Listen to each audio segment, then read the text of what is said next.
Howrah station থেকে যখন Chakradharpur express ছাড়ল, তখন কলকাতার আকাশে এক ফালি ফ্যাকাশে চাঁদ উঠেছে। ট্রেনের জানালার পাশে বসে অনির্বাণ একটা পুরনো ডায়েরির পাতা উল্টাচ্ছিল। খয়েরি রঙের চামড়ার মলাটটির বেশ কিছু জায়গা ক্ষয়ে গেছে। পাতাগুলো বেশ হলদেটে বর্ণ ধারণ করেছে। অনির্বাণ কলকাতা বিশ্ববিদ্যালয়ের নৃবিজ্ঞানের গবেষক, অর্থাৎ আধুনিক ভাষায় আমরা যাকে অ্যানথ্রোপোলজিস্ট বলে থাকি। ওনার এবারের গবেষণার বিষয় হল রার বাংলার বিলুপ্তপ্রায় লোকগান, লোকগাথা ও তার সমাজতাত্ত্বিক প্রভাব। ওনার ঠিক উল্টো দিকের সিটে বসে রূপসা।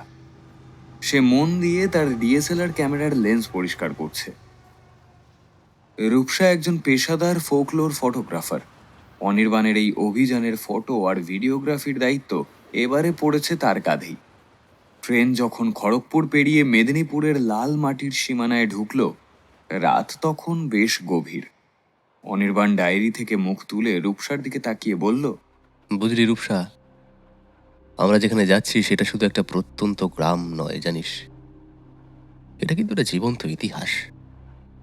পুরুলিয়ার মানবাজারের জঙ্গলগুলোতে নাকি আজও এমন কিছু ফোক সং গাওয়া হয় যার সুর আর শব্দ শুনলে গায়ের লোম অবধি খাড়া হয়ে যায়। আর ব্রিটিশ আমলের কিছু রিপোর্টে একে দ্য সং অব দ্য বোনও বলা হয়েছে। বাহ, বিষয়টা তো বেশ ইন্টারেস্টিং, কিন্তু আমার ভয়টা না অন্য জায়গায়। পুরুলিয়ার ওই জঙ্গলগুলোতে এখনো তো নাকি উইচক্রাফট বা ডাইনি প্রথার মতো নানা রকম প্রথার যথেষ্ট প্রভাব আছে। এমনিতেই সাঁওতাল পরগনা, হাজার রকম কুসংস্কারে ডুবে থাকা মানুষ। আমরা শহুরে মানুষ, কোনো বিপদ আপদে পড়বো না তো? ইতিহাসকে জানতে গেলে নানান সময় নানান বিপদের সম্মুখীন তো আমাদের হতেই হয়। তা বলে হাত গুটিয়ে তো আর বসে থাকলে হবে না, বুঝলি? কারণ বিপদ তো সব গবেষণাতেই থাকে ম্যাডাম। আর সত্যিকে জানার একটা আকুল ইচ্ছে আমাদের এই বিপদগুলোর সাথে মোকাবিলা করার শক্তি যোগায়, বুঝলি? আর তাছাড়া আমাদের সাথে তো সনাতন জ্যাঠামশাই থাকবেনই। উনি ওই অঞ্চলের লোক সংস্কৃতির এনসাইক্লোপিডিয়া, বুঝলি? আর ওনার ভরসাতেই তো এত দূর থেকে ওখানে যাওয়া। আর এই রিসার্চটা একবার কমপ্লিট হলে ভারতবর্ষের ইতিহাস চর্চা গবেষণার একটা নতুন দিক খুঁজে পাবে রে রূপসা। ভোর 4টে নাগাদ ট্রেন যখন পুরুলিয়া স্টেশনে পৌঁছল, তখন চারপাশ ঘন কুয়াশাচ্ছন্ন। স্টেশন চত্বরে চায়ের দোকানের টিমটিমে আলো ছাড়া আর তেমন কিছু দেখাও যাচ্ছে না। সেখান থেকে একটা জিপ ভাড়া করে অনির্বাণ আর রূপসা রওনা দিল মানবাজারের দিকে। যত সময় এগোচ্ছে, রাস্তার দুপাশের গাছপালা ততই গহীন হচ্ছে। শাল, মহুল আর পলাশের জঙ্গল যেন গ্রাস করছে পিচ ঢালা রাস্তাকে।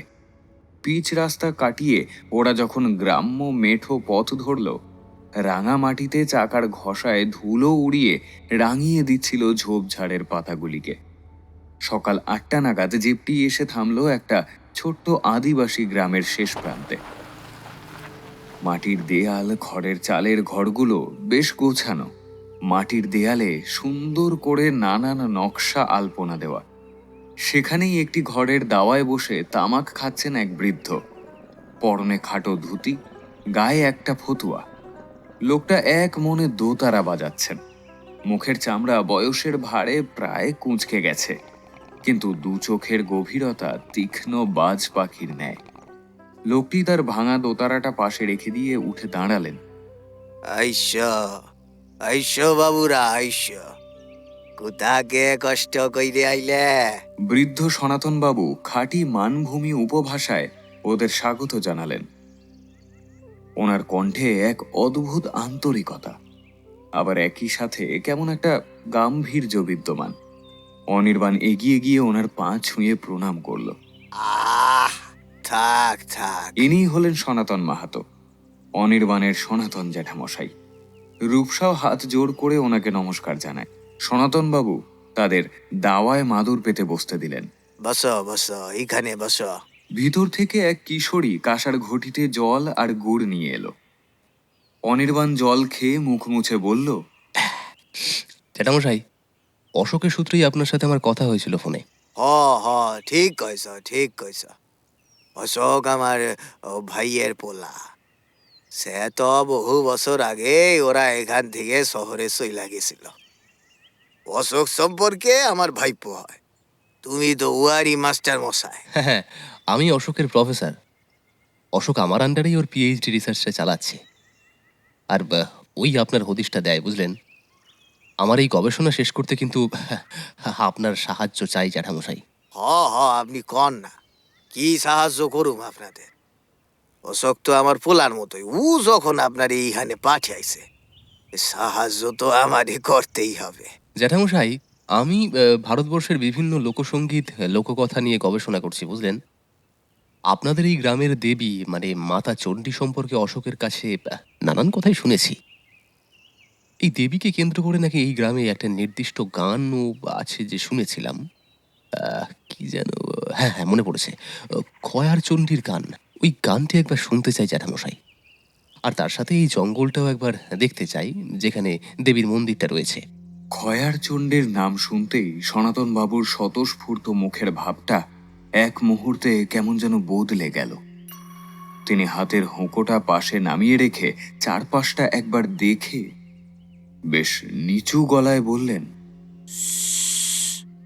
ও নামি হারে জোরে বলতে লাই বাবু। খয়ার চণ্ডী কোনেম সাধারণ দেবী লয়, ও হলো বুড়া থানের মা, পাথর রূপিণী তান্ত্রিক দেবী। জঙ্গল তার ঘর, আর আমরা তাঁর সাবনা। আচ্ছা জ্যাঠামশাই, খোয়ারচণ্ডীর গানটা কেমন হয়? না, আমাদের একটু গেয়ে শোনালে আমরা তাহলে রেকর্ড করে নেব। এই অদ্ভুত আবদার শুনে সনাতন বাবু কিছুক্ষণ চুপ করে রইলেন। তার চোখ দুটো যেন অতীতের কোনো অন্ধকার গহ্বরে ডুব দিল। এই গান আমরা সবাইকে শোনাইলে, কিন্তু আপনারা যখন এত দূর থেকে এসেন, তখন আমি তো আপনাদের খালি হাতে ফেরাইতে পারিলা। তবে শোনেন, পঞ্চভূতের কেন্দ্রে সয়া দুইয়া রাটের মায়া জালে, বাম তিলকের রক্ত চন্দন ফুটন্ত রূপার তলে, ছায়া ভৈরবীর নূপুর যখন সপ্ত সুরের বাঁশিতে বাজে, লোভের বিনাশ অবোধের জয় হবে কেল্লা মাঝে, লোভের বিনাশ অবোধের জয় হবে কেল্লা মাঝে, তিল তিলে লয় যোগে 15 সাবিজে, লুকানো সেই ঘরের মাঝে পুরানো সাবিজে, উসুর যে গায়ে ভুল বাণীতে তার, মাথা কাটা মায়ের খড় গেয়ে সাজে তার।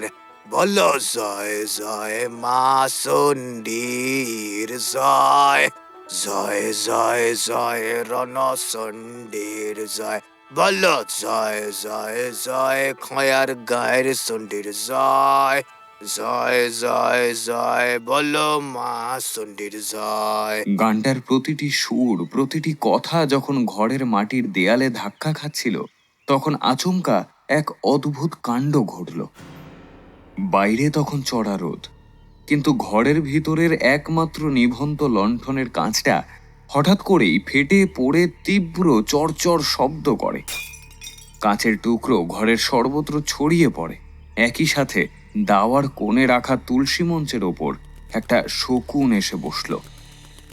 তার তীব্র কর্কশ স্বরে জানান দিতে লাগলো তার উপস্থিতিকে।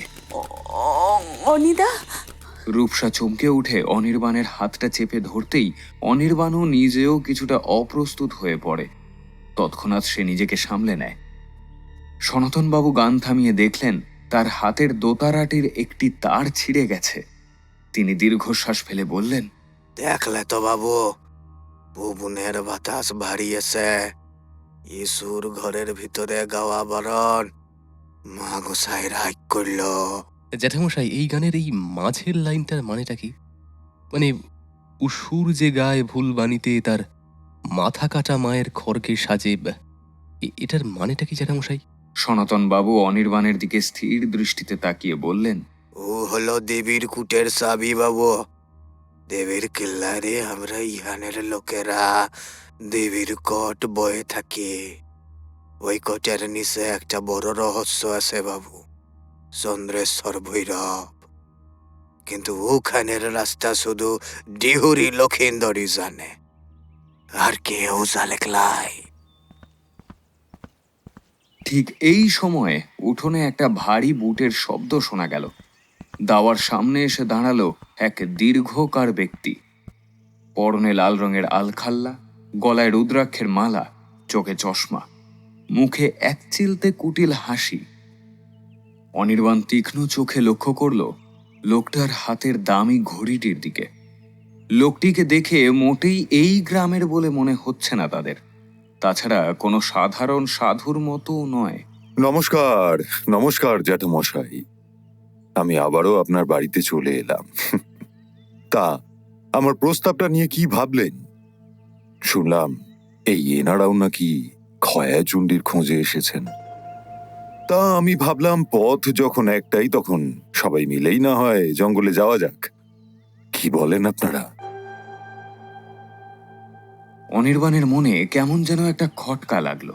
সে জানতো না এই ভৈরবানন্দ লোকটি হলো এশিয়াটিক সোসাইটির প্রাক্তন পলাতক গবেষক বিরূপাক্ষ চট্টোপাধ্যায়, যার এখানে আগমনের উদ্দেশ্য তাদের থেকে ভিন্ন। আপনি আবার এসেছেন। আমি আপনারে কতবার বলছি, আপনি যা চাইছেন তা আপনারে দেওয়া কখনই সম্ভব না। আপনি লোভী। চইলা যান কইছি। চলে যাওয়ার জন্য তো আসিনি জ্যাঠামশাই। ভৈরব, তোমার মন ভালো লয়। মা চণ্ডীর থানে লোভীর কোনো জায়গা লাই। তুই ফিরি যা তুই। লোভী? জ্ঞান অন্বেষণ কি লোভ? আমি জানি ওই বনের গভীরে কি লুকিয়ে আছে, আর আমি সেখানে যাবই। আমি যেটা পেতে চাই সেটাকে পেয়েই ছাড়ি। আজ না হয় কাল আমি তো আমার উদ্দেশ্যে সফল হবই। আপনি যদি ভাবেন এই শহুরে সাহেব শুভদের এনে আপনি আমার হাত থেকে ওই জ্যোতির্লিঙ্গ রক্ষা করতে পারবেন, তাহলে যে বড্ড ভুল ভাবছেন আপনি। কথাটা বলেই ভৈরবানন্দ ওরফে বিরূপাক্ষ চট্টোপাধ্যায় সেখান থেকে চলে যান। সূর্যদেব তখন অস্তগামী। গোধূলি পেরিয়ে সন্ধ্যা নেমে এসেছে গ্রামের বুকে। এক এক করে সন্ধ্যা প্রদীপ জ্বলে উঠছে ঘরে ঘরে। অনির্বাণ আর রূপসা সনাতন বাবুর এই ছোট্ট বাড়িতে একটা ছোট্ট ঘরে থাকার জায়গা পেয়েছে। রাত যত বাড়ছে, বাইরে ঝিঝি পোকার তীব্র ডাক জঙ্গলকে আরো ভয়ঙ্কর করে তুলছিল। আচ্ছা অনিদা, দুপুরে যে লোকটা এসেছিল না, সে লোকটা কে বলো তো? জ্যাঠামশাইয়ের সাথে ওনার ব্যাপারটা তো ঠিক বুঝতে পারলাম না। আর ওই গুপ্তধন জ্যোতির্লিঙ্গ কেসটা কি বলো তো? এই বিষয়টা আমাকেও ভাবাচ্ছে রে রূপসা। আমার কেন জানি না বারবার মনে হচ্ছে ওই ভদ্রলোককে কোথাও যেন দেখেছি, কিন্তু কোথায় সেটাই তো মনে পড়ছে না। আর তাছাড়া ওনার হাবভাবটাও আমার তেমন একটা সুবিধে লাগছে না, জানিস। এই গ্রামের মধ্যে এমন কিছু রহস্য নিশ্চয়ই আছে যেটা আমরা জানি না। শোনো, একবার যখন এখানে এসে গেছি, তখন বিষয়টা নিয়ে একটু ভাবনা চিন্তা করার দরকার আছে বই কি। লোকটা যেভাবে জ্যাঠামশাইকে হুমকি দিচ্ছিল, না জানি কোন বিপদ ঘটাবে আবার। হ্যাঁ রে, জ্যাঠামশাইয়ের কাছ থেকে সমস্ত বিষয়টা আমাদের জানতে হবে, বুঝলি? তাহলেই হয়তো আমরা সমস্যার সমাধানটা বের করতে পারবো। বৃদ্ধ সনাতন তখন দাওয়ায় বসে হুকোয় টান দিচ্ছিলেন, আর অজানা কোনো ভাষায় গুনগুন করে নিজের মনেই কোনো একটা গানের লাইন আউড়ে চলেছেন। অনির্বাণ ও রূপসা ঘর থেকে বেরিয়ে ওনার পাশে এসে বসল। জ্যাঠামশাই, আপনার সাথে কিছু কথা ছিল। ও বাবু, বলেন না, বলেন। মানে বলছিলাম যে দুপুরে যিনি এসেছিলেন উনি কে? আর উনি কি সব বলছিলেন? কোন জ্যোতির্লিঙ্গের কথা বলছিলেন উনি? আর হ্যাঁ, ওই গুপ্তধন, আমাকে ওই ধরনের কিছু একটা কথা তিনি বলছিলেন, তাই না? সনাতন হুকোটা সরিয়ে রেখে একবার নেশাচ্ছন্ন দৃষ্টিতে তাকায় অনির্বাণের দিকে। ধীরে ধীরে মাথা নাড়িয়ে সম্মতি দেন। জ্যাঠামশাই, উনি কোন গুপ্তধনের কথা বলছিলেন? আর জঙ্গলের মধ্যেই বা কি আছে? আপনি ওনাকে ওই জঙ্গলে প্রবেশ করতে বাধা দিচ্ছিলেন কেন? বাবু, ও লোকটা বিগত 6 মাস ধরে এইঠেন আমার কাছে বারবার আসছে। প্রথম প্রথম ইয়োরেন মায়ের সাধক বলে পরিচয় দিয়ে নানা বলে সলে বলে ইয়া পতইয় জেতার চেষ্টা করছিল, কিন্তু আমি ওর চোখের ভাষা পড়িছি বাবু। ও মোটে ভালো মানুষ লয়ক, ওর উপরে শয়তানের আশীর্বাদ তো আছে। ও লোক জানে পুরুলিয়ায় এই জঙ্গলের মা খয় আসনটির থান আর উকু কোটের হতিস শুধু ওই বুড়ো সনাতন গেছান। ও নাতে গে তো বারবার ও আসছে এখানে। আমি ওরে একটু কোনো সাহায্য করি নাই, সেটা যে কারণে ও হলো সাধু লয়, ও হলো সাধুর বেঁচে থাকা একটা শয়তান। রূপসা ইতিমধ্যে তার হিডেন ক্যামেরায় সমস্তটা রেকর্ড করতে শুরু করে। কিন্তু জ্যাঠামশাই, উনি কেন বারবার জ্যোতির্লিঙ্গ আর কোনো একটা গুপ্তধনের কথা বলছিলেন? আমাদের একটু বুঝিয়ে বলুন না বিষয়টা। সনাতন বাবু তার অভিজ্ঞ চোখ দুটো বন্ধ করলেন, যেন মনে মনে তিনি শখানেক বছর পিছনে হেঁটে যাচ্ছেন। তারপর ধীর গম্ভীর গলায় শুরু করলেন, এ কথা আমি সকলে কইলা, কিন্তু তোমাদের দুজনের দেখে আমার মনে হয়েছে তোমরা ভালো মানুষ তো আছো। তাছাড়া আমার মন কেন জানি না বলছে আমাদের গায়ের উপর বড় বিপদ ঘনাইছে। এই বিপদ থেকে আমাদের উদ্ধার করতে তোমরাই পারবে, তাই তোমাদেরকে আমি সমস্তটা বলবো। শোনো তবে খয়রাচণ্ডী মাতার মাহাত্ম গাথা। কোনো আজকের কথা লয়লা। যখন এই বাংলায় রাজা রাজরাদের রাজ্য ছিল না, চারপাশে শুধুই ঘন ঘন বন আর হিংস্র পশুতে ভরা ছিল, তখন থেকে এই মা খয়ারচণ্ডীর পুজো হয়ে আসতেছে। আদিবাসী আর কর্মী সমাজের বিশ্বাস করে তিনি কোনো মানুষের বানানো মূর্তি লন। বনের গভীরে যে সিঁদুর রক্তাভ আদিম পাথরটি শয়ান আছে, তিনি দেবী। লোক মুখে তিনি গরাম দেবী বা খয়ারচণ্ডী। দেবী রক্তে সন্তুষ্ট হল্লা, লাল মাটির রস আর মানুষের সত্য নিষ্ঠায় সন্তুষ্ট হন। তিনি বনের গাছপালা পশু পাখি আদিম অধিবাসীদের অর্থাৎ আমাগো রক্ষা করেন।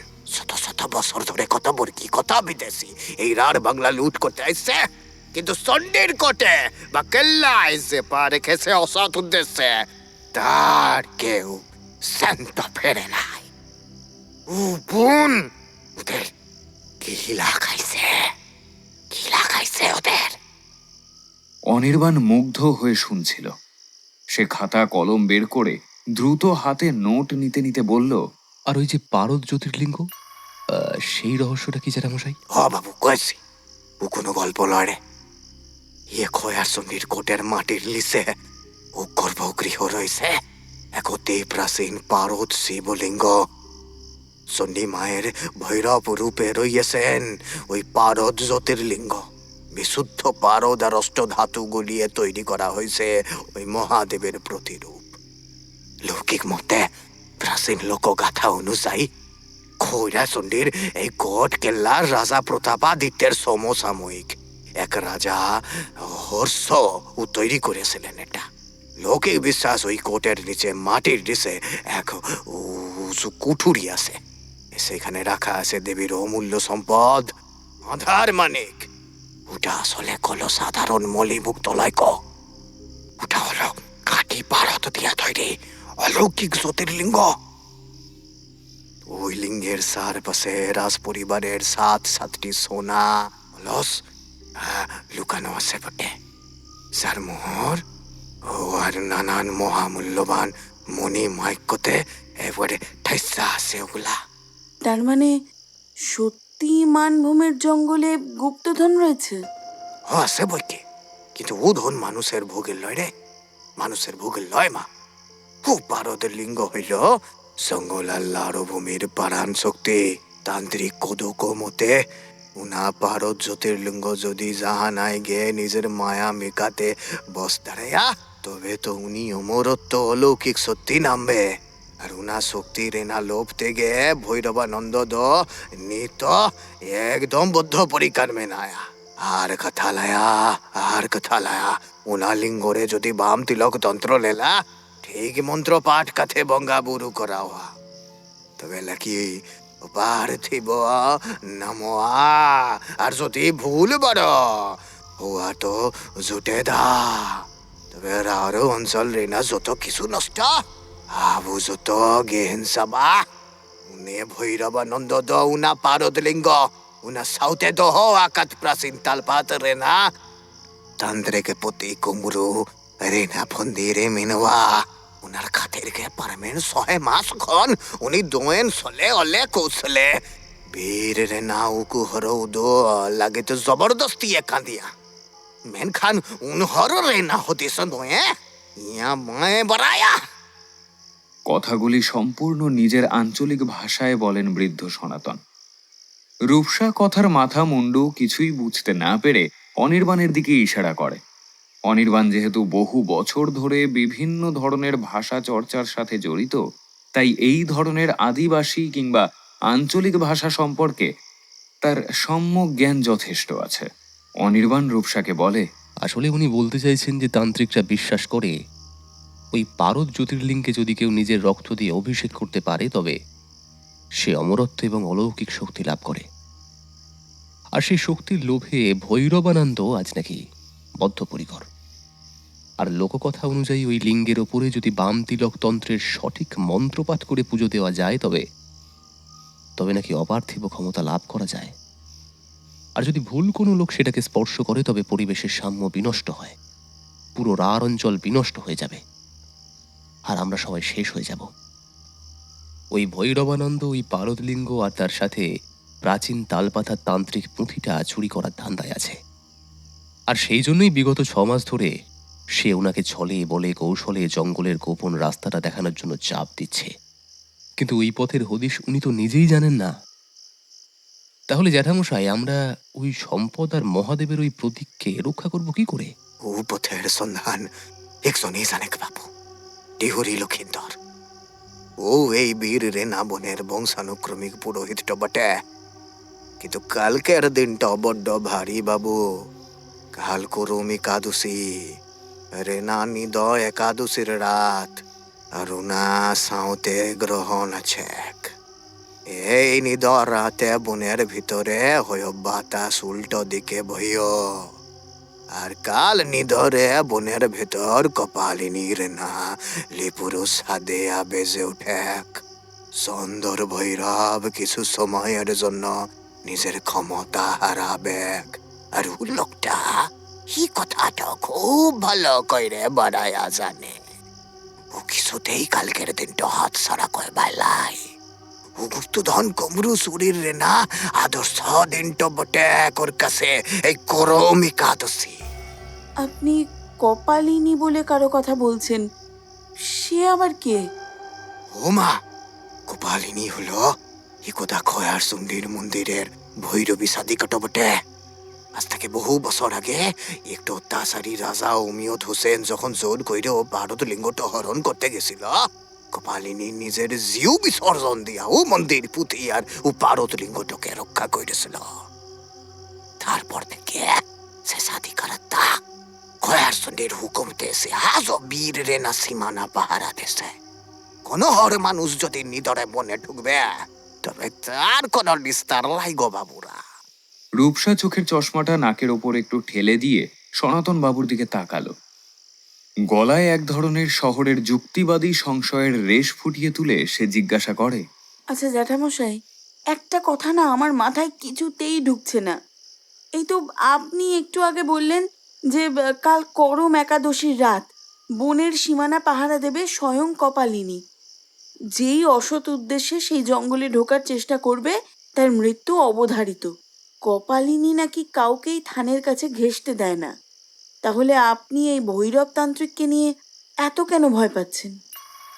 ও যদি সাধারণ মানুষের মতো জঙ্গলে ঢোকার চেষ্টা করে তবে তো ও কপালিনীর হাতেই মারা পড়বে। নাকি ও ভূত প্রেতকে ভয় পায় না? তুমি শহরে মায়ামা বিজ্ঞানের কত বইটা পড়িস, কিন্তু তন্ত্রের ক্ষমতার পাপের গভীরতা সালকলাই। কপালিনী কপালিনী বনের সাধারণ মানুষকে ভয় দেখায়, পথ ভুলাইয়া মারে ঠিক হয়, কিন্তু ও ভৈরবটা কোন সাধারণ মানুষটা লয় রে মা। ও হলো বামতি লোকতন্ত্রের শয়তালের সাধক। ও মারণ উসাটন ক্রিয়া অনেক জানে। ভৈরব ভালো করে জানে কপালিনী মানুষ নয়, ও এক অতিরিক্ত আত্মা। তান্ত্রিক নিজের ক্ষতিকর মন্তর দিয়া কপালিনীকে কিছুক্ষণের জন্য বশ কইরে ফেলার ক্ষমতা রাখে। আর একবার যদি কপালিনীর ছায়া শক্তিকে বাঁধন করতে পারে, তবে উঠানের সুরক্ষা বলয় ভেঙে তছনছ হয়ে যাবে। আসল ভয়টা কোথায় ছিল তোমা? ভৈরব একা বইনে ঢুকলে হয়তো পথ হাইরেই মরে যেত, কিন্তু ও এত বোকাটো লয়। ও 6 মাস ধরে আমার পিছে পড়ে আছে। তো আজ তোদের বন্দি করল কেনে? কারণ ও জানে কিল্লার মূল দশা আর মাটির নিচের গোপন কুঠুরি খোলার মন্তরের সংকেত কেবল ওই বুড়ো সনাতন আর লখাই ডিউরির জানা আছে। ও আমাদের জীবন্ত চাবি আর ঢোল বানায় কিল্লার ভিতরে ঢুকতে চাইছে। ও যদি একবার লোভের বসে ওই পারদ শিবলিঙ্গ আর তাল পাতার পুঁতি ছেয়ে ফেলে, তবে শুধু ও মরবে গ্লামা, দেবীর কোপ গিয়ে পড়বে পুরা রাঢ় বাংলার উপর।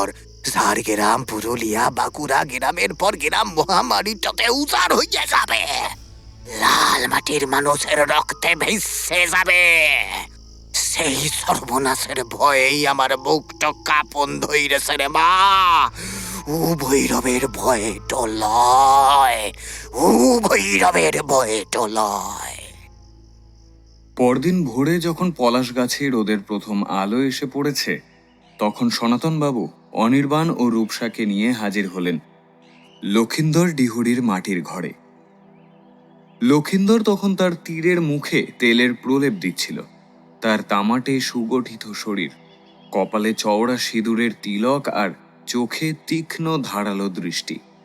সনাতনবাবু লক্ষিন্দরকে সব বুঝিয়ে বললেন, কাকা, তুই কইস বলি রাজি হইছি, নাইলে কালকে রাইতে কোনো মানুষকে উপনের থানে নিয়ে যাওয়া মানে ওকে মৃত্যুর মুখে ঠেলে দেওয়া। তবে মনে রাখবা বাবুরা, ও জঙ্গলে ঢুকলে কিন্তু মোর কথাই হবে শেষ কথা। কোনো গাছে হাত দেওয়া চলবে লাই, কোনো পাথর সরানো চলবে লাই। যে মুহূর্তে রাহু চাঁদরে গেরাস করিবে, সেই মুহূর্ত থেকে এই জঙ্গল জাগ্রত হইয়া উঠবে। রাত তখন প্রায় 11:30 বাজে। পুরুলিয়ার মানভূমের আকাশ তখন গভীর ঘন কালো মেঘে আচ্ছন্ন। মেঘের আড়ালে চাঁদমামা ঢাকা পড়ায় চারপাশটা আরো বেশি গা ছমছমে অন্ধকারে ভরে উঠেছে। অনির্বাণ ও রূপসা তাদের পিঠের ভারী ট্রেকিং ব্যাগ গুছিয়ে সনাতন জ্যাঠামশাইয়ের পিছু পিছু মাটির ঘর থেকে বের হয়। উঠোনে পা রাখতেই তাদের চোখে পড়ল এক অদ্ভুত চেহারার মানুষ, যিনি অন্ধকারের মধ্যেও পাথরের মতো নিশ্চল হয়ে দাঁড়িয়ে আছেন।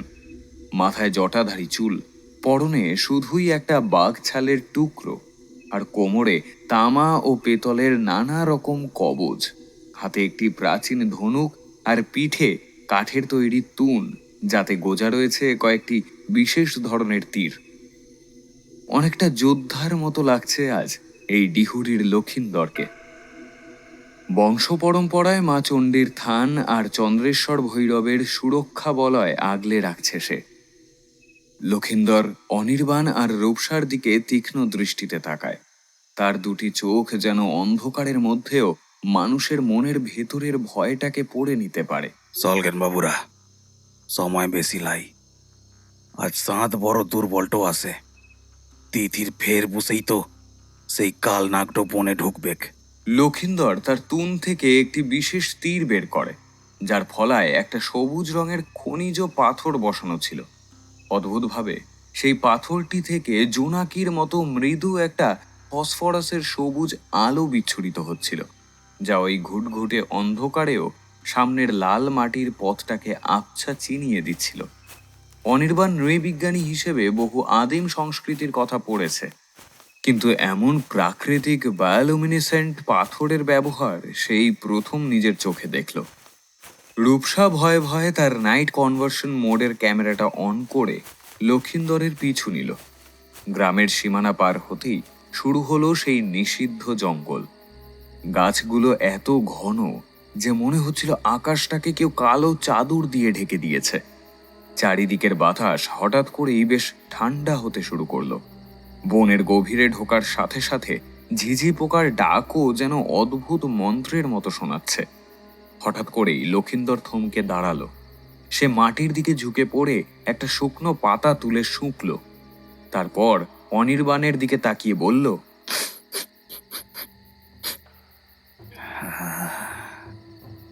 সুয়া লেগেছে বাবু। মধ্যের আগে অন্য কেউ এ বন্ডতে ঢুকেছে। বাতাসে শ্মশানের সীতার আর গন্ধকের বাস আসছে। ভৈরবানন্দ ও শয়তানটা তবে পথ খুঁজে লিছে।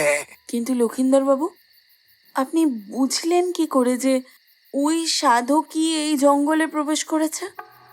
বাতাসে যে তার গন্ধ টের পেয়েছি মুই। শোনো বাবু, ও কোনো সাধারণ তান্ত্রিকটো বা সাধুটো লয়। ওর আসল নাম বিরূপাক্ষ। আজ থেকে বছর 5 আগে ও এক বড় গবেষক ছিল।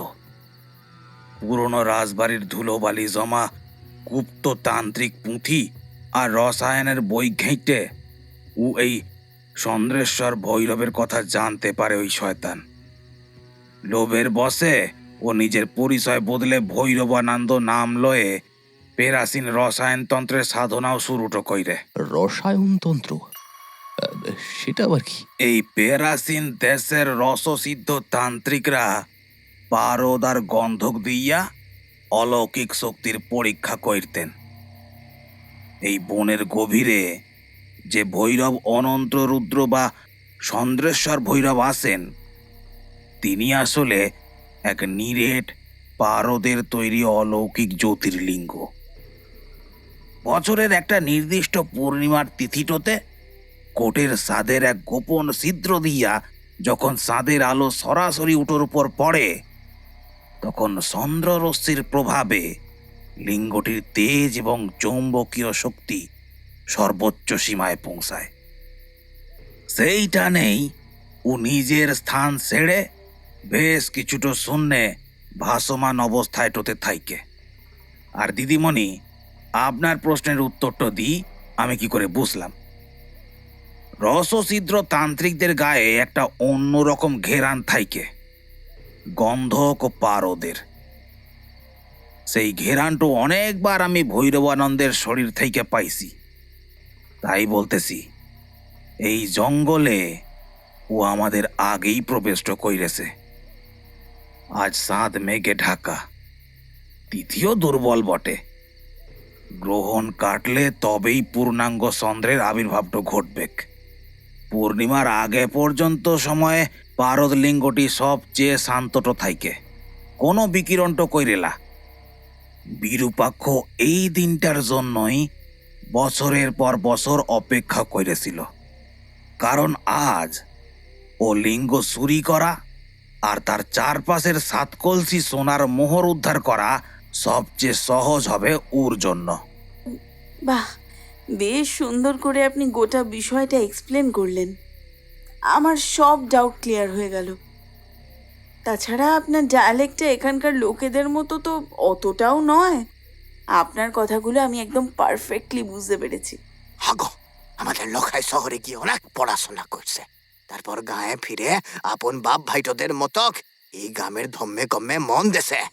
ঠিক তখনই জঙ্গলের নিস্তব্ধতা ভেঙে একটা কর্কশ অট্ট হাসি ভেসে আসে। সেই হাসিটা কোনো সাধারণ মানুষের হয়তো নয়। রূপসা ভয়ে কেঁপে উঠে অনির্বাণের হাতটা শক্ত করে চেপে ধরল। সামনে একটা ফাঁকা মাঠের মতো জায়গা, যেখানে কয়েকটি প্রাচীন শাল গাছ বৃত্তাকারে দাঁড়িয়ে আছে। আর সেই বৃত্তের মাঝখানে একটা ধুনি জ্বলছে। আগুনের শিখার নীলচে আলোর অদ্ভুত আভায় সেই স্থান আলোকিত করে রেখেছে। আর সেই আগুনের সামনে পদ্মাসনে বসে আছেন ভৈরবানন্দ।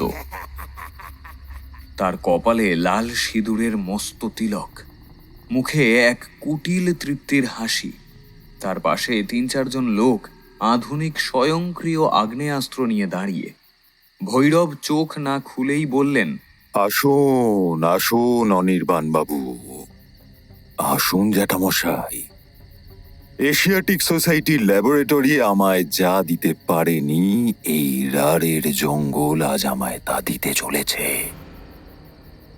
আমি জানি আজ চন্দ্রেশ্বর ভৈরব সম্পূর্ণ নিষ্ক্রিয় এবং দুর্বল। আজ তাকে বন্দি করে নিজের রক্ত দিয়ে অভিষেক করার শ্রেষ্ঠ দিন আজই। বিরূপাক্ষ, মায়ের থানে তোর এই অপবিত্র তান্ত্রিক ক্রিয়াটা বন্ধ কর, নইলে এই তীর তোর বুক ফুঁড়ে চলে যাবে কইয়ে দিলুম।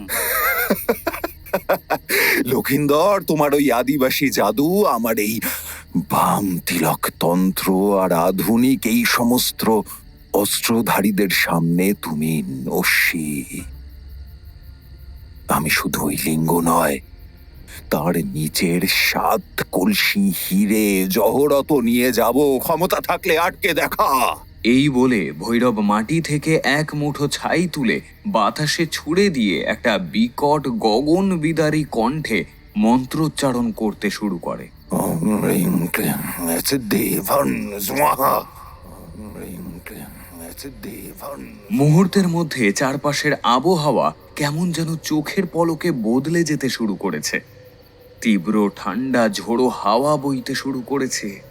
রূপসা চিৎকার করে ওঠে। ভৈরব যে গাছের নিচে বসেছিলেন, সেই গাছের ওপর থেকে অসংখ্য কালো ছায়াময় আকৃতি জীব ক্রমশ নিচের দিকে নেমে আসছে। তাদের প্রত্যেকের মুখগহ্বরগুলো হাঁ হয়ে আছে, আর সেখান থেকে এক অদ্ভুত হিস হিসে শব্দ বের হচ্ছে। লক্ষিন্দর আর দেরি করল না। সে তার সবুজ আলো ছড়ানো দৈব তীরটি সরাসরি ভৈরবকে লক্ষ্য করে ছুড়ল। কিন্তু ভৈরবের এক অনুচর অনির্বাণের ঘাড়ে বন্দুকের কুদো দিয়ে আঘাত করতেই অনির্বাণ মাটিতে লুটিয়ে পড়ল। আজ আর কেউ আমাকে আটকাতে পারবে না, কেউ না। অনির্বাণ বাবু, আপনিও চলুন, নিজের চোখে দেখবেন চন্দ্রেশ্বর ভৈরব অনন্ত রুদ্রের সেই অলৌকিক রূপ, আর রাজ পরিবারের 100 কোটি টাকার গুপ্তধন কিভাবে আমি আমার হস্তগত করছি। তাছাড়া আপনি ইতিহাসের অধ্যাপক, প্রয়োজনে ওই গুপ্তধন উদ্ধার করতে আমাকে সাহায্যও করতে পারবেন। কি কি তাই তো অনির্বাণ বাবু? বন্দুকের মুখে তখন অনির্বাণ, রূপসা, লক্ষিন্দর আর সনাতন বাবু। তাদের বন্দি করে ভৈরব সেই ধ্বংসন্মুখ কেল্লা তথা খয়ার চণ্ডীর কোটের দিকে এগিয়ে চলল। অনির্বাণ ও রূপসা তাদের পিঠের ভারী ব্যাগ সামলে কোনো মতে নিজেদের ভারসাম্য বজায় রেখে হেঁটে চলেছে। তাদের পাশে শিকল বাঁধা লক্ষিন্দর ডিহুরি আর ক্লান্ত সনাতন জ্যাঠামশাই। বনের চড়াই পথটা এখন পুরোপুরি শেষ হয়ে এক বিশাল পাথুরে ধ্বংসাবশেষের সামনে এসে থমকে দাঁড়িয়েছে ওরা সকলে। এই সেই খয়ার চণ্ডীর কোট। প্রকাণ্ড সব শাল গাছের শিকড় শতাব্দীর পর শতাব্দী ধরে গ্রাস করেছে দুর্গের কালো বেলে পাথরের দেয়ালগুলোকে। বাতাসে স্যাঁতস্যাঁতে কটু গন্ধ ভেসে আসছে।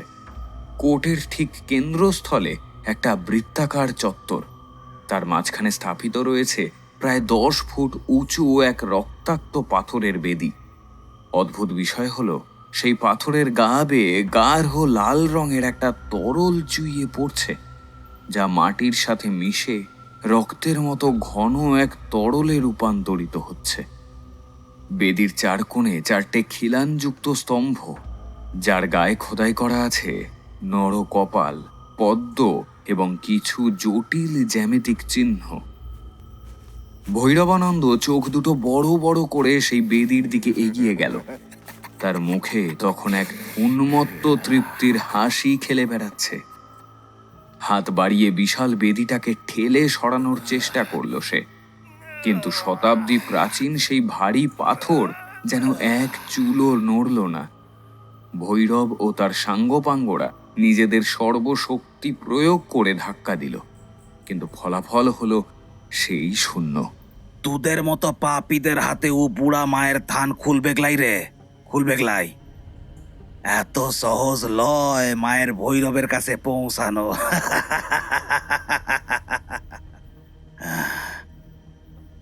শতাব্দী আগে রাজ পরিবারের পুরোহিতরা একে সাধারণ মানুষের নাগালের বাইরে রাখার জন্যই এই বন্দোবস্ত করছিল বটে। সনাতন, তোদের ওই ঝুমুর গান, ওই লোকগীতিটা তো আর এমনি এমনি তৈরি হয়নি। ওই গানটাই হলো এই চাতাল খোলার আসল চাবিকাঠি, তাই না রে বুড়ো? বল বল, ওই গানের ধাঁধার মধ্যে কোন সংকেত লুকিয়ে আছে?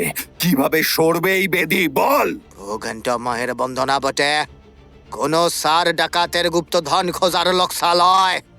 আর আমরা দাস গায়ের মুখ্য মানুষজন এত জটিল ধাঁধা সূত্র মোরা কি করে বুঝম? মোর কিছু জালিকলাই আর জানলেও তোকে বলবো গলাই। কি বললি? বলবি না? ভৈরবের চোখের দৃষ্টি আরো হিংস্র হয়ে ওঠে। ইশারায় অনুচরদের নির্দেশ দিতেই দুটো শক্ত সমর্থক গুন্ডা সনাতন বাবুর জীর্ণ শরীরটাকে চেপে ধরে হাঁটু মুড়ে মাটিতে ফেলে দেয়। আরে থামুন থামুন থামুন, কি করছেনটা কি আপনারা? একজন বৃদ্ধ মানুষের ওপর এমন অত্যাচার করতে আপনাদের লজ্জা করে না? না না না না না না না, করে না, করে না, কোনো লজ্জা করে না আমাদের। ওই গুপ্তধনের জন্য আমি সব কিছু করতে পারি, চাইলে তোদের সব কটাকে এখানে শেষও করে দিতে পারি। একদম বেশি মুখ খোলার চেষ্টাও কেউ করবি না, হ্যাঁ?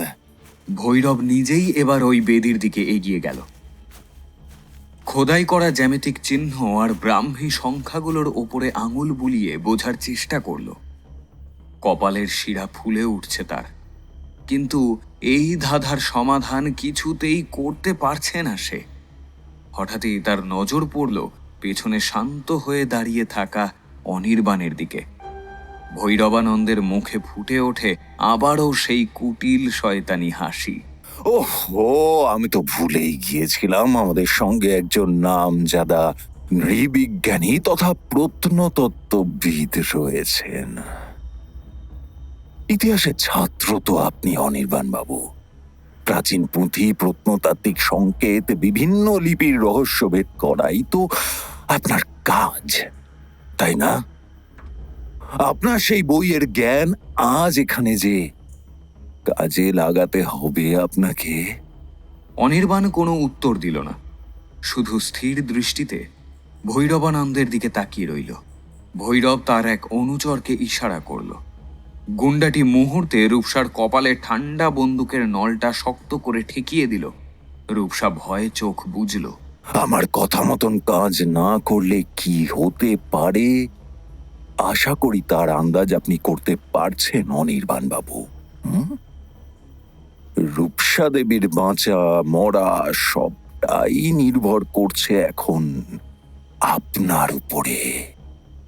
2 মিনিট সময় দিলাম আপনাকে, ভেবে নিন কি করবেন। আমার হাতে কিন্তু বেশি সময় নেই। লা বাবু, লা, এমন করবেন না। ও ধাঁধার রহস্য বড় ভয়ঙ্কর। ভুল হলে সব কিছু শেষ হয়ে যাবে। আমাদের সবাইকে এখানে মরতে হবে। যন্ত্রণায় কাতরাতে কাতরাতে লক্ষিন্দর বাধা দেওয়ার চেষ্টা করল, কিন্তু অনির্বাণ ততক্ষণে সিদ্ধান্ত নিয়ে ফেলেছে। রূপসার জীবন বাঁচানোই এখন তার একমাত্র লক্ষ্য। সে ধীরে ধীরে বেদির স্তম্ভগুলোর দিকে এগিয়ে যায়। তার মন বিপদের চরম মুখে এসে আরো তীক্ষ্ণ ও শান্ত হয়ে উঠেছে। অনির্বাণ দেখে বেদির গায়ে খোদাই করা নকশাগুলো আসলে কোনো সাধারণ নকশা বা চিহ্ন নয়, সবগুলি এক একটি প্রাচীন ম্যাজিক স্কোয়ার। 3x3 গ্রিডের সেই পাথরের ঘরগুলোতে কিছু প্রাচীন ব্রাহ্মী সংখ্যার চিহ্ন খোদাই করা আছে, যার বেশ কিছু ঘর ফাঁকা। অনির্বাণ পকেট থেকে তার ডায়েরি আর পেন বের করলো। কপাল বেয়ে ঝরে পড়া ঘাম হাতের উল্টো পিঠে মুছে এসে মনোযোগ দিল গ্রিডটার দিকে। সে দেখল 3x3 বর্গের ঠিক মাঝখানের ঘরটিতে খোদাই করা আছে, যাতে লেখা রয়েছে আরও একটি সংখ্যা। 5। আর লোকগানের ওই ধাঁধার কথা অনুসারে 3 3 9 যোগে 15, চাবি যে লুকোনো সেই ঘরের মাঝে, পঞ্চভূতের কেন্দ্রে শয়ন। এখানে পঞ্চভূতের প্রতীক হলো আকাশ, জল, মাটি, বায়ু আর অগ্নি। আর ম্যাজিক স্কোয়ারের প্রাচীন নিয়ম অনুযায়ী অনুভূমিক, উলম্ব এবং কোণাকুনি সবকটা লাইনের যোগফল সবসময় একই হতে হয়। প্রাচীন তান্ত্রিক গ্রন্থগুলোতে একেই বলা হয়েছে ত্রিলোক চক্র। ঠিক ঠিক ঠিক ঠিক ঠিক। আর যার নির্ধারিত যোগফল হলো 15। অনির্বাণ দ্রুত হিসাব কষে ফাঁকা ঘরগুলোর মান বের করে ফেলল। সে দেখল দক্ষিণ পূর্ব কোণের ঘরটিতে অষ্টভৈরব অঙ্কন করা, অর্থাৎ অষ্টম বা 8 সংখ্যা, এবং উত্তর পশ্চিম কোণের ঘরটিতে দ্বৈতবাদ লেখা ব্রাহ্মী লিপিতে। আর ধাঁধার কথা অনুসারে 2 আর 8-এর মায়াজালে বাম তিলকের রক্তচন্দন, অর্থাৎ দ্বিতীয় বা সংখ্যা 2 বসালেই কেবল সব দিক দিয়ে যোগফল 15-তে এসে মিলছে। অনির্বাণ আর এক মুহূর্তও নষ্ট করল না। কাপা হাতে বেদির গায়ে খোদাই করা নির্দিষ্ট পাথরের সংখ্যাগুলোতে পরপর সঠিক নিয়মে চাপ দিতে লাগলো সে। 2, 5, 8। শেষ ঘরটিতে চাপ দিতেই পাথরের বেদিতে আলোড়ন সৃষ্টি হলো। সেই বিশাল পাথরের বেদির গভীর ভিতর থেকে এক বিরাট বিকট ঘর ঘর শব্দ বেরিয়ে আসতে থাকে। শতাব্দীর পর শতাব্দী ধরে জমে থাকা লতা, গুল্ম এই সবের আস্তরণ ও বন্ধন ছিন্ন ভিন্ন করে বিশাল বেদিটি ধীরে ধীরে এক পাশে সরে যেতে লাগলো। মাটির নিচে অন্ধকারের বুক চিরে উন্মোচিত হলো এক ভূগর্ভস্থ রহস্যময় সুড়ঙ্গের মুখ। আর সেই সুড়ঙ্গের আদিম অন্ধকার ভেদ করে বাইরে বেরিয়ে এলো এক তীব্র, চোখ ধাঁধানো নীলাভ আলোর ছটা। পেয়ে গেছি, পেয়ে গেছি। আমার সাম্রাজ্যে পৌঁছনোর আসল চাবিকাঠি আমি পেয়ে গেছি। ভৈরবানন্দ উন্মত্তের মতো হাত তুলে হাসতে লাগলো। আর সেই নীলাভ আলোয় তার চোখ দুটো রক্তাতুর লোভের আগুনে জল জল করে উঠল। কিন্তু সেই হাসির রেশ মিলিয়ে যাওয়ার আগেই হঠাৎ পুরো জঙ্গল নিস্তব্ধ হয়ে যায়। বাতাসের সনসনানি, পাতার খসখস শব্দ সবকিছুই এক মুহূর্তের মধ্যেই যেন স্তব্ধ হয়ে যায়। এই চরম নীরবতার মাঝে সুড়ঙ্গের গভীর অন্ধকার থেকে ভেসে আসে এক অদ্ভুত রুনঝুনঝুন শব্দ। কারোর পায়ের নূপুরের আওয়াজ হয়তো। এই নূপুরের ধ্বনিতে স্নিগ্ধতার কোনো লেশ মাত্র নেই, বরং আছে এক হৃদস্পন্দনকে স্তব্ধ করে দেওয়ার মতো এক আদিম অকৃত্রিম ভীতি। ও ও ও এসে তো গেছে। ও ও কপালিনী তো আসছে, কপালিনী তো আসছে। শিকল বাঁধা অবস্থাতেই আতঙ্কে চিৎকার করে ওঠে লক্ষিন্দর ডিহুরি। ভয় তার কপালে বিন্দু বিন্দু ঘাম জমাট বাঁধতে শুরু করেছে। সুড়ঙ্গের হাঁ করা মুখের তীব্র নীলচে অন্ধকারের বুক চিরে ধীরে ধীরে উপরের দিকে উঠে আসতে লাগলো এক কুয়াশাচ্ছন্ন হিম শীতল অবয়ব, যেন ক্রমশ এগিয়ে আসছে ওদেরই দিকে। শূন্যে ভাসমান সেই নারী মূর্তির কোটি দেশে নর কপালের কোমর বন্ধনী, শরীরটা প্রায় অর্ধনগ্ন, কঙ্কালসার, ভয়ঙ্করভাবে শুকিয়ে যাওয়া কাষ্ঠবৎ। বুকের হাড়গুলো চামড়া ভেদ করে বেরিয়ে আসছে। মাথার জট পাকানো ঘন কালো চুল বাতাসে সাপের মতো কিলবিল করে উঠছে দমকা হাওয়ার দাপটে। কিন্তু সবচেয়ে ভীতিপ্রদ হলো তার মুখমণ্ডল। মাংসহীন সেই মুখমণ্ডলে চোখের কোটরে যেন জ্বলন্ত দুটি অঙ্গার রক্তাভ দ্যুতিতে ধিক ধিক করে জ্বলছে। ঠোঁটের বাইরে বেরিয়ে এসেছে হিংস্র দুটি সদন্ত। পায়ে রয়েছে ভারী স্বর্ণ নূপুর। তার প্রতিটা পদক্ষেপে শুকনো পাতার ওপর রক্তের মতো লাল তরল ঝরে পড়ছে। আর বাতাসে ভেসে আসছে শ্মশানের কটু দুর্গন্ধ। সেই এই আদিম কোটের অভিশপ্ত প্রলয়ঙ্করী রক্ষী দেবীর সহচরী কপালিনী। ভৈরবের সাথে থাকা বন্দুকধারী শক্ত সামর্থ্য অনুচরেরাও এই প্রলয়ঙ্করীকে দেখে আর নিজেদের সেই স্থানে আটকে রাখতে পারে না। হাতে ধরে থাকা আগ্নেয়াস্ত্র মাটিতে ফেলে দিয়ে চিৎকার করতে করতে জঙ্গলের দিকে দৌড়ে গেল তারা। কিন্তু কপালিনীর শূন্যে ভাসমান অর্ধনগ্ন হাত দুটি থেকে কালো কুয়াশার মতো শত শত মূল বা শিকড় বেরিয়ে এসে মুহূর্তে গুন্ডাদের পা আঁকড়ে ধরল। রক্ত জল করা এক যন্ত্রণার আর্তনাদ প্রতিধ্বনিত হলো গোটা জঙ্গলে। চোখের সামনে লোকগুলোর শরীর যেন শুকিয়ে চিতার কাঠের মতো নিস্তেজ হয়ে আছড়ে পড়ল মাটিতে। সাথে সাথেই অট্ট হাসিতে ফেটে পড়ল কপালিনী। ভৈরবানন্দ ভয় পিছিয়ে গেল ঠিকই, কিন্তু তার ভিতরে থাকা অদম্য লোভ, অহংকার তাকে অন্ধ করে রাখার ফলে সে তার তামার দণ্ডটা উঁচিয়ে কপালিনীর দিকে তাকিয়ে গর্জে উঠল। আমি বাম তিলক সাধক ভৈরবানন্দ। মারণ উচ্চাটন সব তন্ত্রক্রিয়া আমার নখদর্পণে। তুই কি ভেবেছিস সামান্য এক প্রেতাত্মা হয়ে তুই আমার পথ রোধ করবি? হ্যাঁ, আজ স্বয়ং তোদের চণ্ডীও আমাকে আটকাতে পারবে না আমার উদ্দেশ্যে সফল হওয়ার থেকে। ভৈরব তার ঝোলা থেকে ধারালো অস্ত্র বের করে নিজের হাতের তালু কেটে সেই রক্ত তামার দণ্ডে অর্পণ করে। বিকট ভাবে কিছু মন্ত্র জপ করতে করতে সেই দণ্ড কপালিনীর দিকে ছুড়ে দেয় সে। একটা বিকট শব্দে তীব্র আলোর বিস্ফোরণের সাথে সাথে রক্তচন্দনের ভস্য ছড়িয়ে পড়ায় কপালিনীর আত্মাটি সাময়িকভাবে পিছিয়ে গেল ঠিকই, কিন্তু তার আক্রোশ ও ক্রোধ আরো দ্বিগুণ হারে বৃদ্ধি পায়। তার মুখগহ্বর থেকে এক বিকট আক্রোশ ভরা হুঙ্কার বেরিয়ে আসে। কপালিনী ঝাঁপিয়ে পড়ে ভৈরবানন্দের উপর। তুমুল ধস্তাধস্তি শুরু হয় দুজনের মধ্যে। ভৈরবানন্দ আর কপালিনীর যুদ্ধের মাঝে পড়ে থাকলে আমরা কিন্তু কেউ বাঁচব না রূপসা। অনিদা, এখান থেকে পালানোর যে কোনো উপায় দেখছি না। দুদিকেই যে মহা বিপদ। কি করবো বলো তো আমরা? অনির্বাণ খেয়াল করল সুড়ঙ্গ থেকে আসা নীলাভ আলো আর ভৈরবানন্দের দ্বারা ঘটানো বিস্ফোরণের সময় বিস্ফোরণের তীব্র আলোয় কপালিনীর চোখ দুটো ক্ষণে ক্ষণে সংকুচিত হচ্ছে। অর্থাৎ এই অন্ধকার সত্তা উচ্চমাত্রার আলোর তরঙ্গ সহ্য করতে পারে না। রূপসা, আমার ব্যাকপ্যাকের পিছনের পকেটে সেই 200 ওয়াটের জুম ফ্ল্যাশ লাইটটা আছে, দ্রুত সেটা বার কর।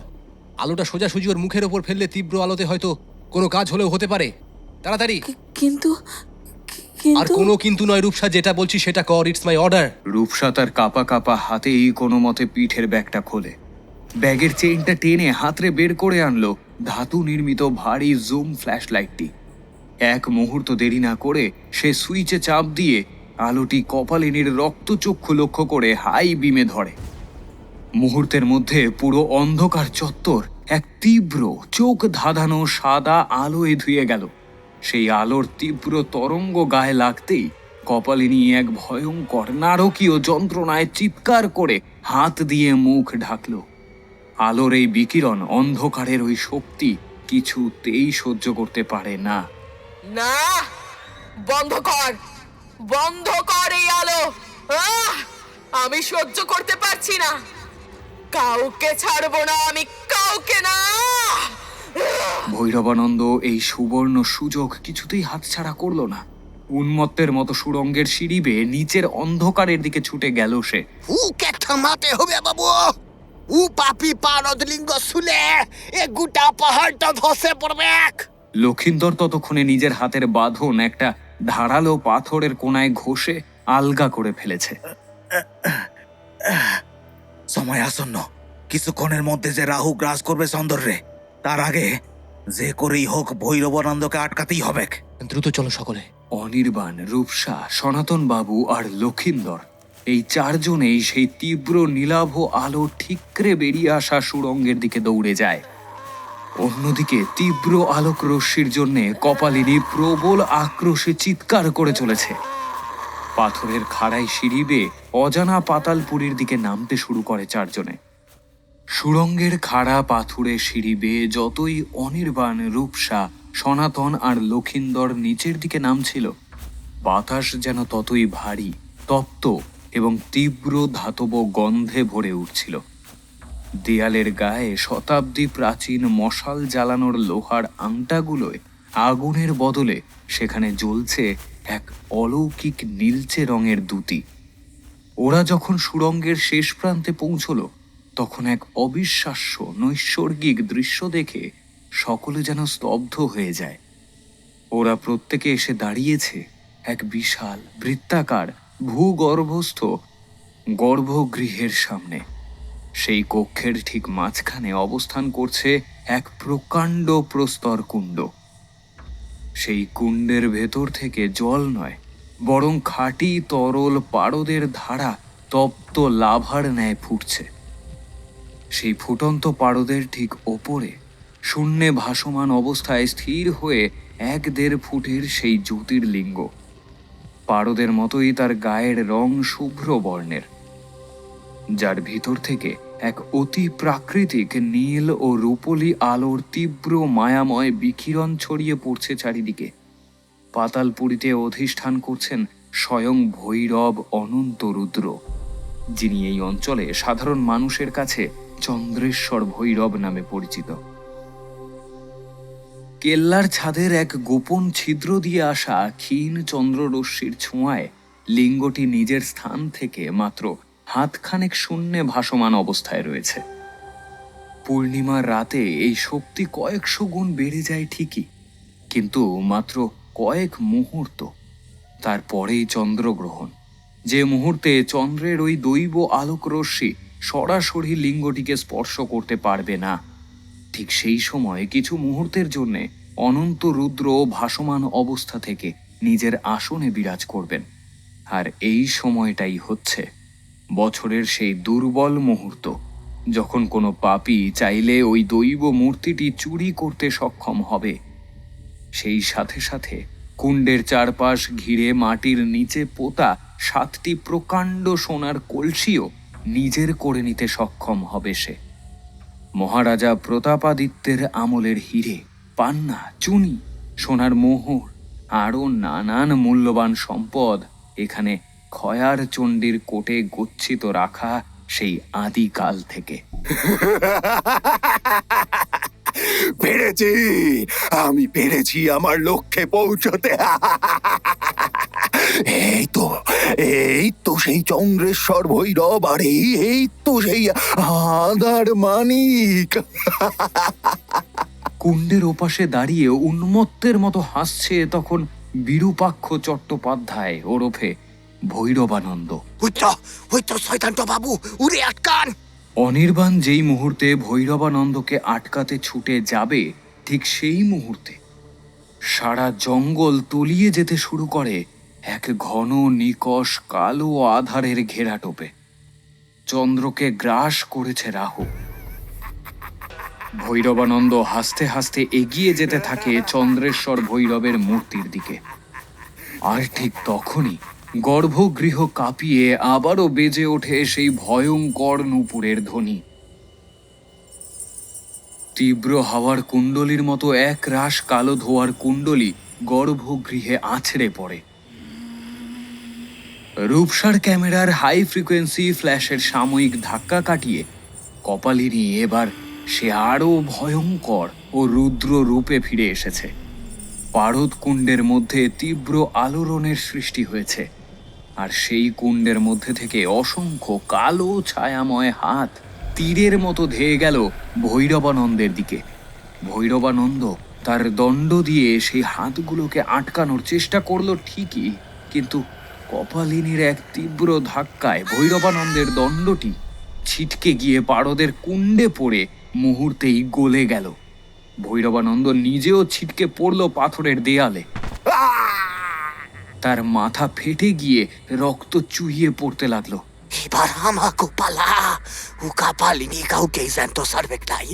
উজে ছন্দেশ্বরের প্রধান রক্ষে বুড়া মাইরের সহচরিত। কপালিনী অনির্বাণ আর রূপসার দিকে ঘুরে দাঁড়ায় তীব্র আক্রোশে। রূপসা ভয়ে চোখ বন্ধ করে ফেলে। ঠিক এই চরম মুহূর্তে নিজের ভাঙা শরীর নিয়ে সামনে এগিয়ে আসে মা চণ্ডীর ডিহুরি লক্ষিন্দর। মারে মোতর এইখানে ডিহুরি উপাপিকে শাস্তি তো দে মা, কিন্তু ই অবধ ছাপনাগুলোকে ছাইরা দে মা। ওরা বদলোক তো লয় রে, দয়া করবা ক্ষমা করে দেটো ওদের। লক্ষিন্দর হাঁটু গেড়ে বসে তখন কপালিনীর সামনে, কিন্তু কপালিনী তখন হিতাহিত জ্ঞান শূন্য। সে লক্ষিন্দরকে গ্রাস করতে উদ্যত হতেই লক্ষিন্দরের দুই চোখ জলে ভরে ওঠে। লা লা এইভাবে মারে শান্ত করা যাবে গলা, মোকেই কিছু করতে হবে। হে মহাকাল, শক্তি তো দাও, ই নিরাপরাধ মানুষগুলান রে যেন প্রাণে বাঁচাতে পারি। জয় মহাকাল চন্দ্র ভৈরবের জয়, জয় মহাকাল চন্দ্র ভৈরবের জয়। নিজের শেষ শক্তি প্রয়োগ করতেই লক্ষিন্দর এক লাফে উঠে দাঁড়িয়ে তার পিঠের তুন থেকে সেই বিশেষ সবুজ পাথর বসানো শেষ তীরটি বের করে। সে তার ধনুকের ছিলাটি টেনে ধরে কপালিনীকে লক্ষ্য করে। লক্ষিন্দরের মুখে এখন এক আদিম সাঁওতালি বীর মন্ত্র। দিসম রক্ষা রেনা জাগা বুরু বোঙ্গা সেনগে হেনা, মহাকাল চন্দ্র ভৈরব আমারে শক্তি দে। জয় জয় জয় মহাকাল জয়। ধনুকের ছিলা থেকে একটা তীব্র টঙ্কার ধ্বনি শোনা যায়, যা গর্ভগৃহের প্রতিধ্বনিকে কাঁপিয়ে দেয় মুহূর্তেই। তীব্র শব্দ করে তীরটি এসে বেঁধে কপালিনীর বুক লক্ষ্য করে। ক্ষমা করিস মা, তোর এই সন্তানটারে ক্ষমা করিস। লক্ষিন্দরের দৈব তীর সাময়িকভাবে কপালিনীকে এক বৃত্তের মধ্যে বন্দী করে ফেলেছে। সে ছটফট করছে, কিন্তু বৃত্তের বাইরে আসতে পারছে না কিছুতেই। অন্যদিকে ততক্ষণে গ্রহণ কেটে চন্দ্রের পুনর আবির্ভাব ঘটেছে। জ্যোৎস্নার রূপলি তেজ ও রশ্মি তীব্রভাবে গুহার ওই ফাটল দিয়ে জ্যোতির্লিঙ্গের গায়ে এসে পড়েছে। ধীরে ধীরে আবারও নিজের আসন ছেড়ে শূন্যে ভাসমান হলেন চন্দ্রেশ্বর ভৈরব। মুহূর্তের মধ্যে গর্ভগৃহ জুড়ে যেন এক স্বর্গীয় জ্যোতির্ময় দৃশ্য ফুটে উঠল। চন্দ্ররশ্মির ছোঁয়া লাগা মাত্রই সেই নিশ্চল নিরেট পারদ জ্যোতির্লিঙ্গটির মধ্যে থাকা পারদ কণা তরলের ন্যায় মূর্তির গাত্র বেয়ে নীলাভ ও সোনালি আলোর দ্যুতি ছড়াতে শুরু করে। দেখতে দেখতে সেই জ্যোতির আভা থেকে তরল পারদের স্বতঃস্ফূর্ত প্রবাহে ফুটে ওঠে মহাদেব চন্দ্রশেখর রূপে। যেন স্বয়ং মহাদেব তার জটা জালে পূর্ণ চন্দ্র ধারণ করে এক প্রলয়ঙ্কর সৌন্দর্য লাভ করেছেন। লিঙ্গটি শূন্যে ভাসমান অবস্থা থেকে সামান্য উঁচুতে উঠতেই এক মৃদু স্পন্দনে আবর্তিত হতে লাগলো। মূর্তি থেকে বিকিরিত হতে লাগলো এক তীব্র রূপলি নীল জ্যোতির্বলয়। কিন্তু এই দৈব রূপের সাথেই ঘনিয়ে এলো আরো এক সংকট। চন্দ্ররশ্মির ছোঁয়ায় পারদ লিঙ্গের মধ্যে থাকা অণুগুলোর মধ্যে মারাত্মক চেইন রিয়াকশন শুরু করে। পারদের ফুটন্ত কুণ্ডের ঠিক পাশেই রাখা প্রাচীন এক কাঠের সিন্দুক, সেটি তীব্র তাপ ও চৌম্বকীয় আকর্ষণে আচমকা সজোরে দুভাগে উন্মুক্ত হয়ে যায়, যা থেকে কোনো গুপ্তধন নয়, বরং বের হয়ে এলো এক তীব্র তেজস্ক্রিয় আলোক রশ্মি। সেই রশ্মির তেজ এতটাই তীব্র আর বিষাক্ত যে মুহূর্তের মধ্যেই সুড়ঙ্গের ভেতরে বরফের মতো ঠান্ডা বাতাস হঠাৎ করেই শয্যাতীত উত্তাপের জন্ম দেয়। দেওয়ালে জমে থাকা শতাব্দী প্রাচীন শ্যাওলাগুলো ওই তেজে পুড়ে ছাই হয়ে যেতে লাগলো। বাবু, সিন্দুকটাকে সে কোনো উপায়ে বন্ধ করতে হইবে, না হলে ওই সিন্দুকের মধ্যে থেকে বেরোনো তেজে মোরা সবাই শেষ হইয়া যাব। চন্দ্র ভৈরবের রুদ্র তেজের প্রকাশ ঘটেছে বাবু। অনির্বাণের সারা শরীর তীব্র দহন জ্বালায় জ্বলে যাচ্ছে, তাও অতি কষ্টে দ্রুত সিন্দুকটার দিকে এগিয়ে যায় সে। কিন্তু সিন্দুকটির দুই ডালা যেভাবে উন্মুক্ত হয়ে আছে, কোনোভাবেই ওই সিন্দুকের মুখ কোনো সাধারণ মানুষের পক্ষে শক্তি দিয়ে তা বন্ধ করা অসম্ভব। মনে হচ্ছে যেন সহস্র সূর্যের তেজের মুখে পড়েছে অনির্বাণ। গোটা মুখ ঝলসে যাচ্ছে তীব্র পারদ বিকিরণের তেজে। অনির্বাণ লক্ষ্য করে সিন্দুকটির গায়ে খোদাই করা রয়েছে 7টি তামার নল। সেই দিকে চোখ পড়তেই অনির্বাণের মাথায় একটা বুদ্ধি খেলে যায়। তার এতদিনের রিসার্চ এবার প্রকৃতই কাজে লাগানোর সময় আসন্ন। সঙ্গীত সাধনা নিয়ে বহু বছর ধরে চর্চা করার ফলে অনির্বাণের বুঝতে অসুবিধা হয় না যে ওই নলগুলি এখানে কেন রয়েছে। বুড়া মাইয়ের গানটাই পারবে ই সমস্ত কিছু থামাইতে। মায়ের গানটো ধর বাবু, মায়ের গানটো ধর। তেজস্ক্রিয় বাষ্পে অনির্বাণের শরীরের চামড়া পুড়তে শুরু করেছে। তবুও সে তামার নলগুলোর মুখে ফু দেয় সুরের কম্পাঙ্কের উল্টো ক্রমানুসারে। বাতাসে তৈরি হওয়া প্রতিধ্বনি ও সুর কম্পনে সিন্দুকের মেকানিজম কাজ করে ওঠে। দুই ধাতব ডালা তীব্র বেগে এসে একে অপরের সাথে জোড়া লেগে প্রকাণ্ড শব্দে সজোরে বন্ধ হয়ে যায়। মুহূর্তের মধ্যে বাইরে বেরোতে থাকা সেই তেজস্ক্রিয় বিকিরণ ও বিষাক্ত আলোর রশ্মি সিন্দুকের আড়ালে চিরতরে বন্দী হয়ে যায়। বাতাসে চরম উষ্ণতা কমে আসছে দ্রুত। ওদিকে লক্ষিন্দরের তীরের শক্তিও নিঃশ্বসিত হয়ে আসছে। সেই মনের তীব্র সবুজ রশ্মি ক্রমেই কমে আসছে, কিন্তু কপালিনী এবার আর হিংস্র হয়ে ওঠে না। জ্যোতির্লিঙ্গের শুভ্র রূপলি আলোর স্পর্শে কপালিনীর প্রেত রূপ বদলে গিয়ে শান্ত ভৈরবীর অবয়বে রূপান্তরিত হচ্ছে। কিন্তু এহেন বিকিরণের তীব্র আঘাতের ফলে সহস্র বর্ষ প্রাচীন এই পাতালপুরী ধসে পড়তে শুরু করেছে। কেল্লার ছাদ ফেটে বিশাল পাথরের চাই খসে পড়ছে অনবরত। ওদের পলাইতে হবে এইখান থেকে পলাইতে হবে। কেল্লা ভেঙে পড়বে, যে কোনো মুহূর্তে ভেঙে পড়বে। এইসব এইসব আমার এইসব আমার সব আমি সব সব কিছু নিয়ে যাব, সব কিছু নিয়ে যাব। এই উন্মাদের মতো প্রলাপ বকার সময়তেই ভৈরবানন্দের ওপর সজোরে এসে পড়ল এক প্রকাণ্ড পাথরের চাই। শত শত টন ধ্বংসস্তূপের নিচে চিরতরে চাপা পড়ে গেল বিরূপাক্ষ তথা ভৈরবানন্দের পৈশাচিক লোভ। অনিদা, আমাদের যত তাড়াতাড়ি সম্ভব এখান থেকে বেরোতে হবে। লক্ষিন্দর বাবুকে ধরতে সাহায্য করো। উনি একা এখান থেকে কিছুতেই বেরোতে পারবেন না। হ্যাঁ, আমি আর তুমি লক্ষিন্দরবাবুকে ধরছি। জ্যাঠামশাই, আপনি এখান থেকে বেরোনোর পথটা আমাদের দেখান, আমরা আপনাকে অনুসরণ করব। সেন বাবু, আমার সাথে আছেন। এরপর অনির্বাণ আর রূপসা মিলে অচৈতন্য লক্ষিন্দরকে ধরাধরি করে সনাতন বাবুকে অনুসরণ করতে শুরু করে। ওরা যখন সুড়ঙ্গের শেষ সিঁড়ির প্রান্তে এসে দাঁড়ালো, তখন ভোর 6টা। মানভূমের আকাশে তখন ভোরের ফ্যাকাশে আলো ফুটে উঠেছে। ওদের বেরিয়ে আসার সাথে সাথে প্রবল ভূমিকম্পে চিরতরের জন্যে ধরিত্রী মায়ের বুকে সমাধিস্থ হয় খয়ার চণ্ডীর থান, চন্দ্রেশ্বর ভৈরবের পারদ জ্যোতির্লিঙ্গ ও সহস্র বছরের গচ্ছিত সম্পদ। নমস্কার। আজ আপনারা শুনছিলেন অভিশপ্ত অশ্বমেধের পরিচালনায় অনন্যা পালের কলমে খয়ার চণ্ডীর থান। এই গল্পটা আমাদের তথাকথিত গল্পর থেকে একটু আলাদা। পুরুলিয়ার এক প্রত্যন্ত অঞ্চল মানবাজার এলাকায় এক আদিবাসী অধ্যুষিত গ্রাম, আর এই গ্রামকে ঘিরেই গঠিত হয়েছে নানান রহস্য। কেমন লাগলো আপনাদের গল্পটি? আপনাদের মতামত আমাদের কমেন্ট বক্সে কমেন্ট করে জানাতে ভুলবেন না কিন্তু।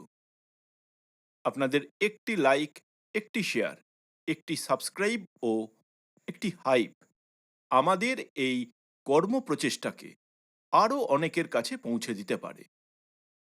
আমরা আপনাদের কাছে অশেষ কৃতজ্ঞ।